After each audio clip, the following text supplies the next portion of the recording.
Geraint Thomas spent 4 days in the yellow jersey at the 2017 Tour de France, which Chris Froome won. Britain's Geraint Thomas says he would love to lead Team Sky at this year's Tour de France if four-time winner Chris Froome does not defend his title.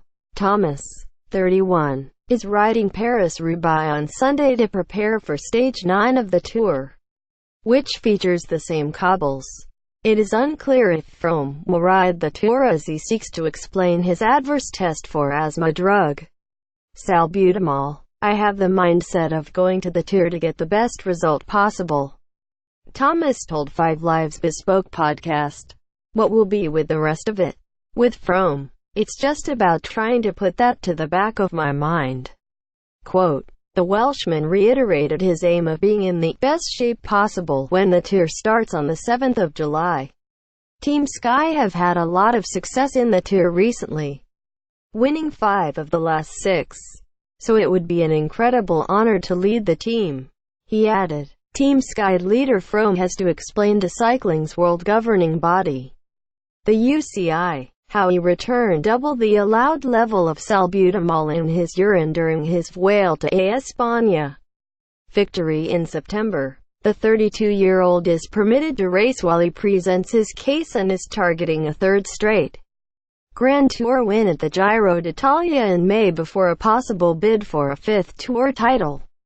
Last month UCI President David Lepartian told BBC Sport it would be a disaster for the image of cycling if the Briton rode the Tour before a resolution, and it was reported race organizers ASO could try to prevent Froome's participation.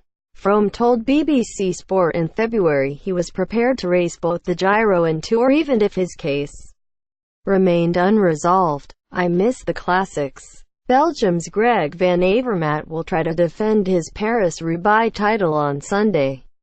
Paris-Roubaix, also known as the Hell of the North, is the 257 km one-day race in northern France that features 29 sections of cobbles and finishes at an outdoor velodrome in Roubaix. It is one of the 5 most prestigious one-day races in cycling, known as the Monuments, and the 3rd this season after last week's Tour of Flanders, won by Niki Terpstra, and March's Milan-San Remo, won by Vincenzo Nibali. It's the type of race where anything can happen. You wouldn't necessarily think some of the past winners were favorites going in, said Thomas.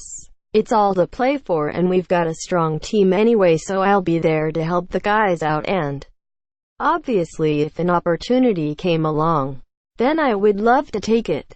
Quote, Thomas added he misses competing regularly in the one-day cobbled classics, having performed well in those races earlier in his career. He finished 8th and 7th respectively at the Tour of Flanders and Paris-Roubaix in 2014 and won E3 Harelbeke in 2015, but has subsequently focused on longer stage races, winning the week-long Paris-Nice in 2016.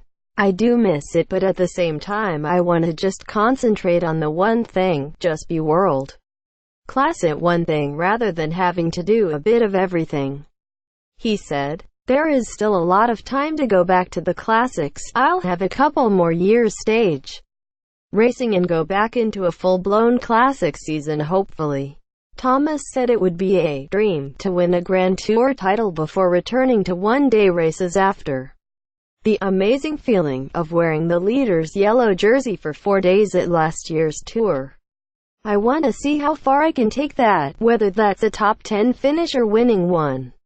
I don't know," he said. "In week-long races I have shown I can perform well and win them, so I just need to try and see if I can do it for 3 weeks." Quote,